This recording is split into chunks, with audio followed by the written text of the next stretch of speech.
Right then, lads, welcome back to Cossy's Arsenal podcast. My name is Cossy. Good morning, good afternoon, good evening, wherever you are in all parts of the world. Welcome back to a brand new video on the channel where we're going to be discussing some of the transfers happening around Arsenal Football Club. The Sun are claiming the Arsenal are closing in on Yuri Tilemans for £40 million for a player whose contract is running down.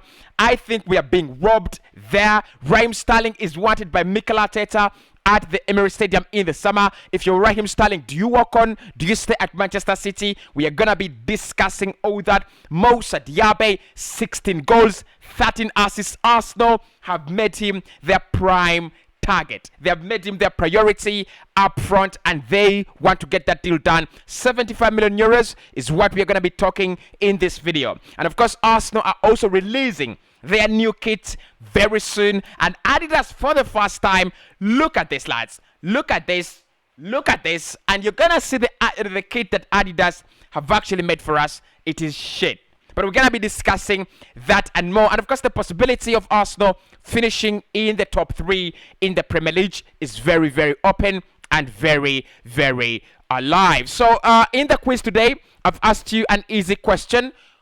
Of these 4 players, who has never captained Arsenal? Who has never captained Arsenal of these legends? A. Alexis Sanchez. B. Thierry Daniel Henry. C. Cesc Fabregas. And D. Patrick Vieira.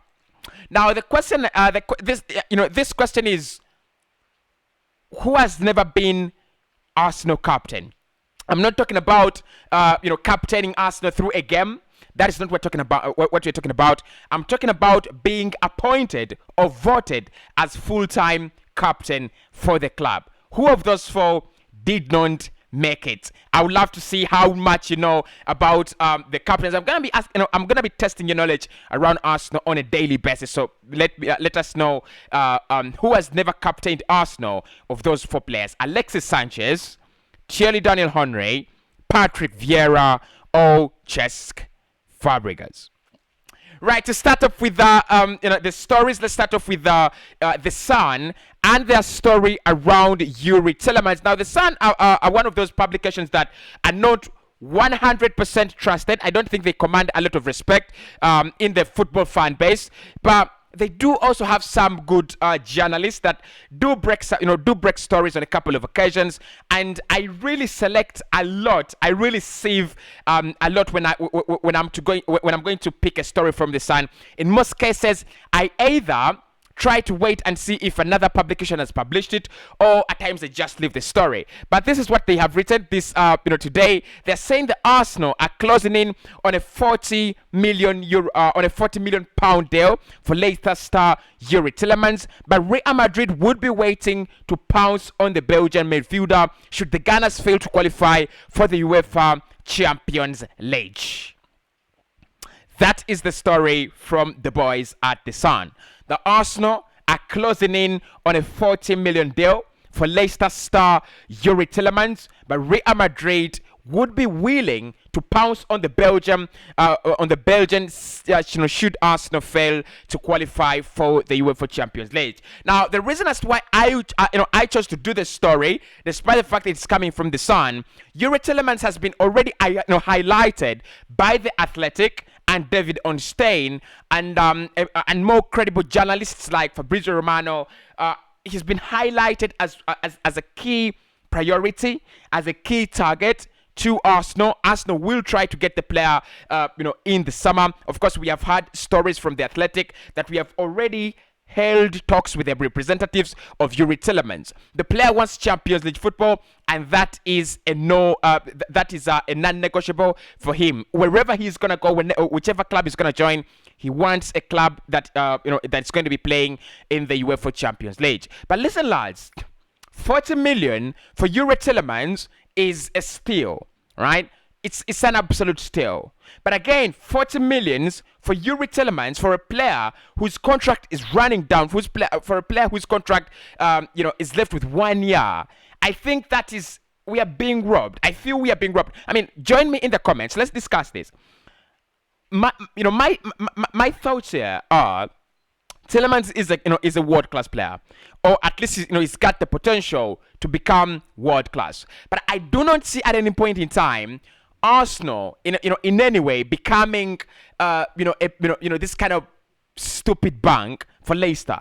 40 million when his contract is running down, he could first and foremost, they cannot risk to lose him in the summer.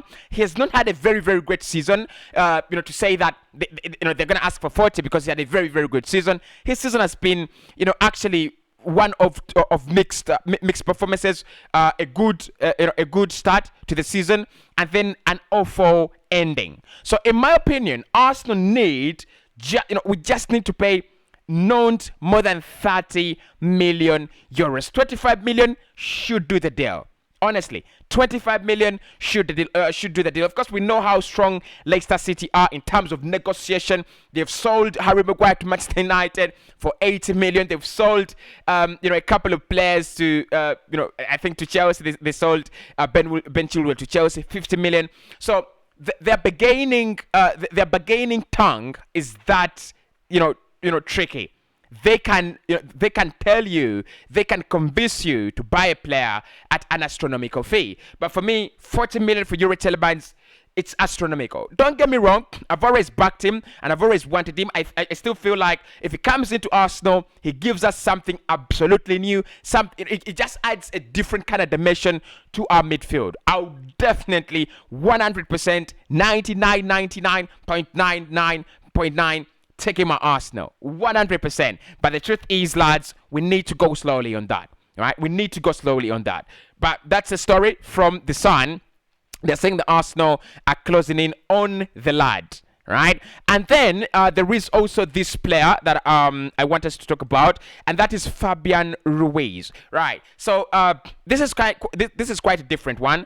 But I want to share my thoughts on this. Carlo Ancelotti loves Fabian Ruiz. The player's renewal at Napoli is more than complicated. Now, of course, we know that in the past 4 weeks or 5 weeks, Arsenal have been big admirers of Fabian Ruiz. Playing at Napoli, he is a talent, big time talent. I'll take him at Arsenal 100%. So to spend 40 million on Yuri Telemans, yes, he's played in the Premier League, yes, he's done it at Leicester, and he is kind of a successful player in the league.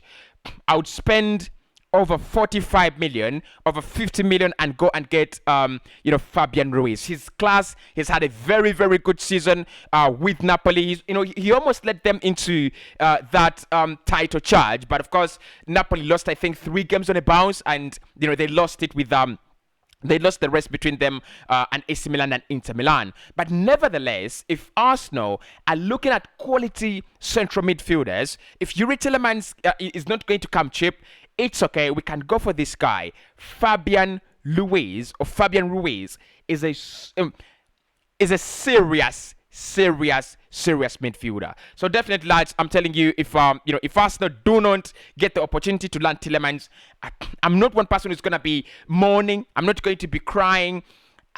Look, Renato is crossing over to AC Milan, and I know there's so many midfielders out there that we can go for. So if Tilemans is 40, go for Fabian Ruiz. Let's target Fabian Ruiz. He's available in the summer. Napoli want to extend his contract. He's not gonna, he's not going to extend his contract. And in most cases, what happens in such a scenario is that a team will say, "We'll let him go." I mean, you don't want to lose him in a free. He's such a classy player. You can command a decent fee in the summer. They'll sell. They'll definitely sell him. Now, also in the other stories that are moving around the club, Arsenal and Mikel Arteta would love to bring in Raheem Sterling at the club. Now, this is the story I would like to show you here. According to Calcio Mercato, Mikel Arteta would like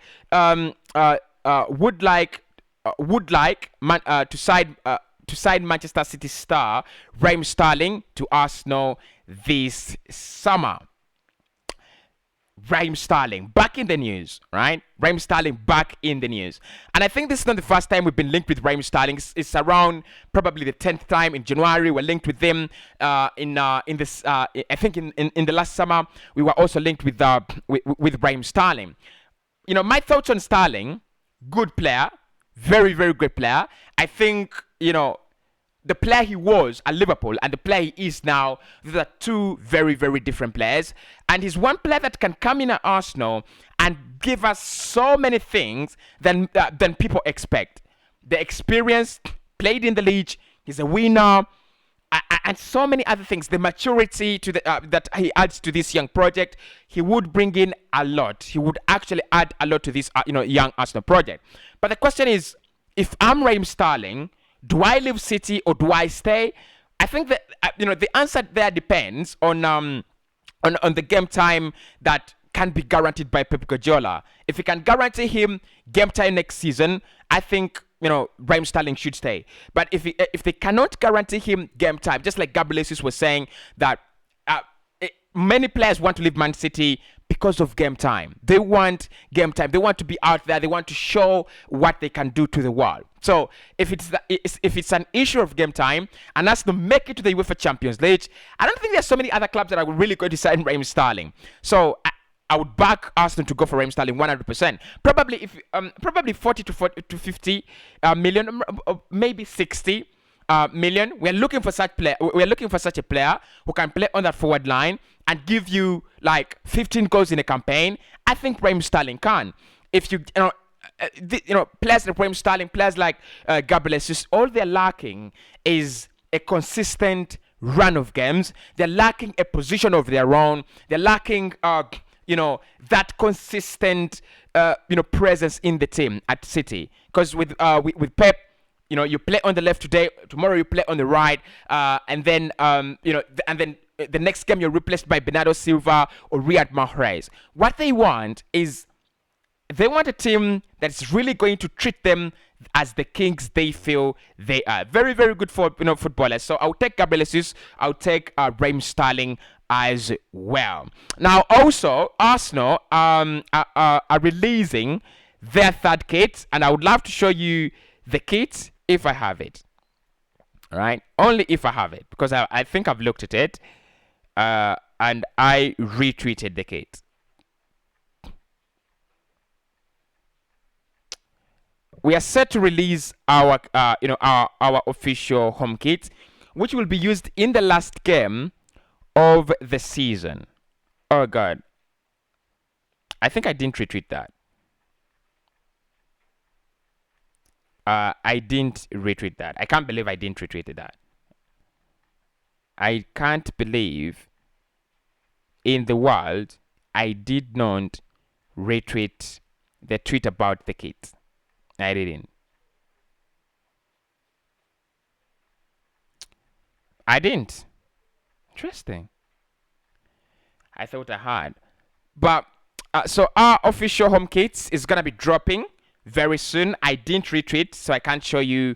I can't show it on the screen. But in the next video, I'll be showing you that kit, and we'll be doing the reaction then, because it doesn't look so good to me. Now, finally, Spurs dropped points yesterday, so Arsenal can go 4 points clear of Spurs today if we beat Leeds, and also Chelsea dropped points yesterday. They drew against Wolves. So if we win today, we'll be 1 point behind Chelsea. Can Arsenal dramatically make it to the top 3? As we are struggling to make it to top 4, can we make it to the top 3? Because if we beat Leeds and Spurs on Thursday, it will be done and dusted. Arsenal will have qualified for the UEFA Champions League. We are 2 more wins away. 2 more wins away. Can we do it? That's the question. Can Arsenal really do it? Hit the like button, subscribe to the channel, and Cossy will be back speaking to you soon.